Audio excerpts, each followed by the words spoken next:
Budget સત્રના ત્રીજા તબક્કામાં સરકાર દ્વારા વકફ બિલ 2024 અને નવું આવકવેરા બિલ 2025 સહિત અનેક મહત્વપૂર્ણ બિલો રજૂ કરવામાં આવ્યા. ભારતીય સંસદના બજેટ સત્રના બીજા તબક્કામાં સરકાર દ્વારા અનેક મહત્વપૂર્ણ બિલો રજૂ કરવામાં આવી રહ્યા છે.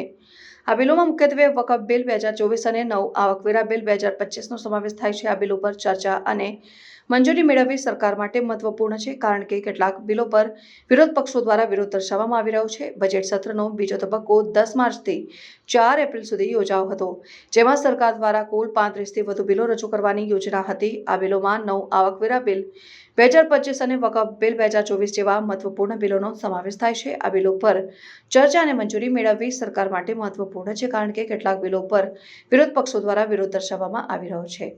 વકફ બિલ 2024માં વકફ સંપત્તિઓના સંચાલનમાં સુધારો લાવવા માટે 14 સુધારાઓનો સમાવેશ થાય છે. આ બિલને સંસદની સંયુક્ત સમિતિ દ્વારા મંજૂરી આપવામાં આવી છે અને બજેટ સત્રના બીજા તબક્કામાં સંસદમાં રજૂ કરવામાં આવ્યું છે. તેમ છતાં કેટલાક વિરોધ પક્ષો અને સંગઠનો આ બિલના કેટલાક જોગવાઈઓનો વિરોધ કરી રહ્યા છે, જે સરકાર માટે પડકારરૂપ બની શકે છે.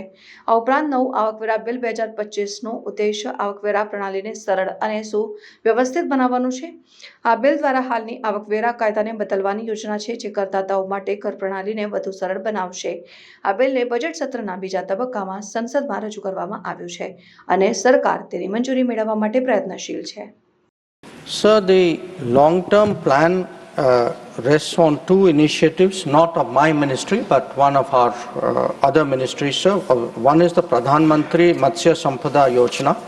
It has an allocation of 20,050 crores, and the purpose of it is to fit boats with transponders so that you don't have this inadvertent crossing, acquisition of boats, nets and training, to look at supporting deep sea fishing vessels and giving them equipment, and looking for alternatives, which is sea ranching of shrimps, seaweed and bivalve culture, new fish culture techniques, cage culture, cold chain technology.